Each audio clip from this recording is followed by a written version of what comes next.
Storm Shield weather, certified most accurate.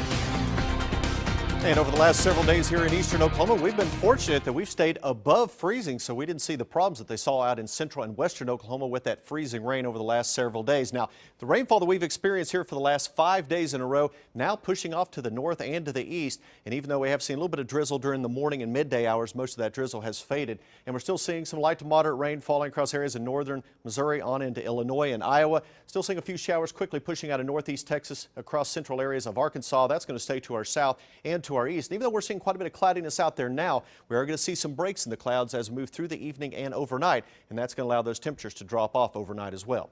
Well, so far for the month, as we wrap up November, 7.21 inches of rainfall. It has definitely been a wet month across the city.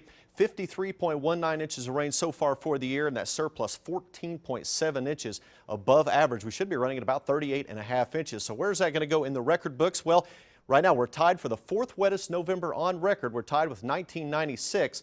And again, we're only about 1/10 of an inch away from jumping into that number 2 spot. So it has been a very wet month out there, but I don't expect much in the way of any additional rainfall here in eastern Oklahoma. And we're the 11th wettest year on record. You have to go back to 2008, the last time we saw this much rainfall in a calendar year, and we still have December to go. So more than likely, we'll crack into that top 10 by the time the year is over. Well, take a look at this stat. I looked at some rainfall over the last 12 months. So this time last year up until today, and look at southeast Oklahoma. We have a pocket of 70 to 80 inch rainfall amounts over the last 12 months in southeast Oklahoma.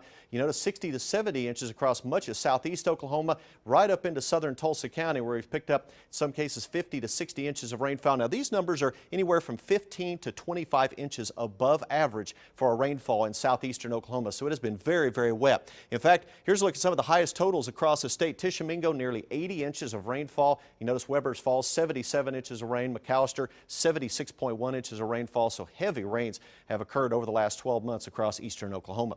Well, we're not talking much in the way of rainfall out there now. We're still seeing the cloudy skies, though. Maybe a little drizzle, maybe a sprinkle or two. That's about it. 42 degrees, so temperatures topped out in the mid-40s, now dropping slowly back to the low 40s with that northwest wind currently at 14 miles per hour.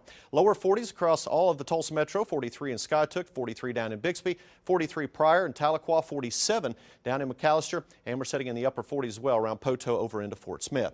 Then you throw in that northwest wind, it drops our wind chills back into the 30s. This is what you have to plan on. These temperatures will continue to slowly drop off as we move through the overnight. So it feels like 35 right now in the city, 35 in Okmulgee, 31 the current wind chill in Chandler. To the south and east, wind chills not quite so bad, generally running in the low to mid 40s from Stigler down into far southeast Oklahoma.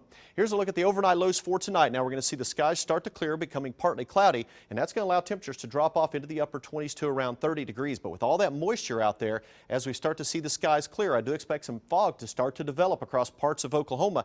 Now with fog developing overnight and these temperatures sliding off below freezing, we could see a little bit of freezing fog in a few spots, which means some of the elevated surfaces could have a real thin layer. Don't expect any problems at all on the roadways if we see some of that freezing fog. But again, we're going to watch that closely as that fog develops, and we have potential for that fog developing out to the west as well. So if you have any travel plans across eastern Oklahoma into central section of the state, you should be in pretty good shape, and just prepare for some fog later on this evening and tonight.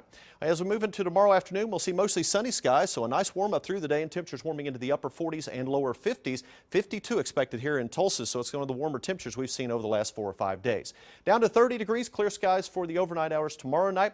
50 on Wednesday with sunny skies, a little bit cooler on Wednesday, but then you notice we'll continue to see that warming trend Thursday and Friday with sunshine mid to upper 50s, nearing 60 on Saturday. Then we'll start to increase the clouds Sunday and Monday. Slight chance of showers on Sunday with temperatures back in the 50s, but warming up over the next 3 or 4 days. Nice to see the sun again. Thanks, Taft.